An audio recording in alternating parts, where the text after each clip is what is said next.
नीलम गोऱ्हे लक्षवेधी लावायला आणि उमेदवारीसाठी पैसे घेतात, मर्सिडीजवरून झालेल्या आरोपांना प्रत्युत्तर देताना राऊतांचा सनसनाटी आरोप.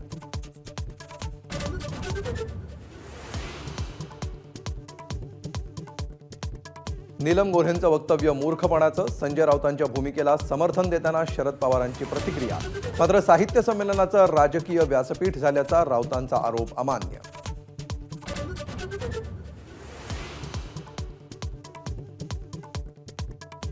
साहित्य संमेलनात बोलताना काही मर्यादा पाळाव्यात, मुख्यमंत्र्यांनी टोचले नीलम गोऱ्हेंचे कान. साहित्यिकांनीही पार्टी लाईनवर कमेंट करणं योग्य नसल्याची फडणवीसांची टिप्पणी.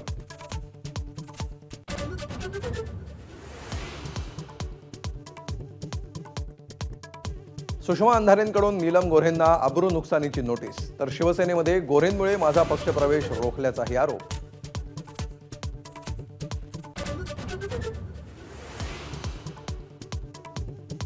विधानसभा उमेदवारीसाठी नीलम गोऱ्हेंनी पैसे घेतले, नाशिकचे माजी महापौर विनायक पांडेंचा आरोप. वारंवार डिवचलं तर सर्व काही बाहेर येईल, किशोर तिवारींचा इशारा.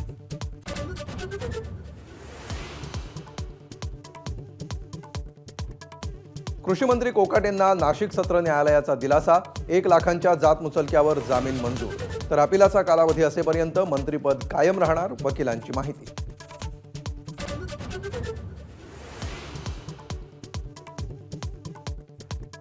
एकनाथ शिंदेंच्या ठाण्यात मंत्री गणेश नाईकांचा जनता दरबार, तर दरबारी राजकारण म्हणत शिंदेंच्या शिवसेनेच्या नाईकांवर हल्लाबोल.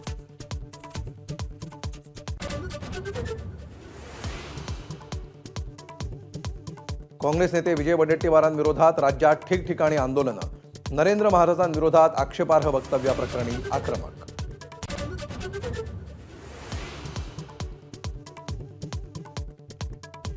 सुप्रीम कोर्टात महापालिका निवडणुकांसंदर्भात सुनावणी. 3 वर्षांपासून रखडलेल्या मनपा आणि जिल्हा परिषदेच्या निवडणुकांचा मार्ग मोकळा होण्याची शक्यता.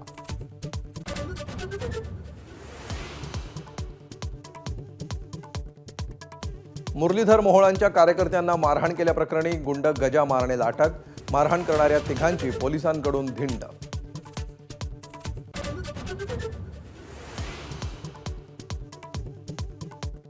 महाराष्ट्रातल्या एसटी चालकाला कर्नाटकात झालेल्या मारहाणीचे दुसऱ्या दिवशीही पडसाद.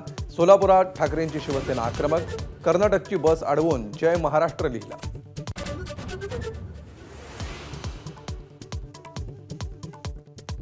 महाकुंभमेळ्यात उपमुख्यमंत्री एकनाथ शिंदेंसह शिवसेनेचे नेते, पंकजा मुंडे, अभिनेता अक्षय कुमार, IPS विश्वास नांगरे पाटलांचं पवित्र स्नान. 3 दिवसांनी महाकुंभचा समारोप.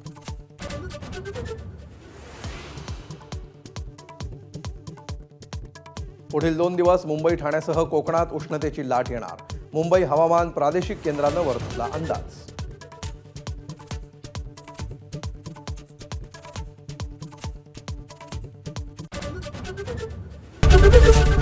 ABP माझा, उघडा डोळे बघा नीट.